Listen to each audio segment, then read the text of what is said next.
আমাকে বাঁচাও, আমাকে কেউ বাঁচাও, আমি খুব অসুস্থ। আমি আর সহ্য করতে পারছি না। জঙ্গলে থাকত এক রূপবতী হরিণী। সূর্যের আলোয় তার লোম ঝলমল করত, আর চোখ দুটো ছিল যেন সাদা মুক্তোর মতো। এই সৌন্দর্য নিয়ে সে এতটাই গর্ব করত যে সবার সামনে অহংকার করে বেড়াত। শিয়ালকে দেখেই বলতো, তুই তো দেখতেই বাজে। বানরকে বলতো, তোর মতো কুৎসিত প্রাণী জঙ্গলে নেই।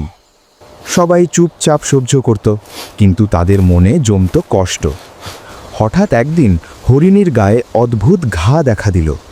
ধীরে ধীরে তার সারা শরীর জুড়ে ছড়িয়ে পড়ল দাগ আর ক্ষত।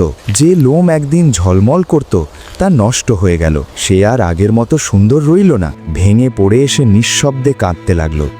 তখন জঙ্গলের প্রাণীরা কাছে এসে বলল, দেখলে তো, অহংকার কাউকে বড় করে না। সবাই সমান, সবাই মূল্যবান। নিজের ভুল বুঝে হরিণী চোখের জল মুছল। শিয়াল, বানর, হরিণ সবাই মিলে তাকে যত্ন করল। ধীরে ধীরে সে সুস্থ হলো। তারপর থেকে হরিণী আর কখনো কারো চেহারা নিয়ে হাসেনি। জঙ্গলে আবার ফিরে এলো ভালোবাসা আর শান্তি।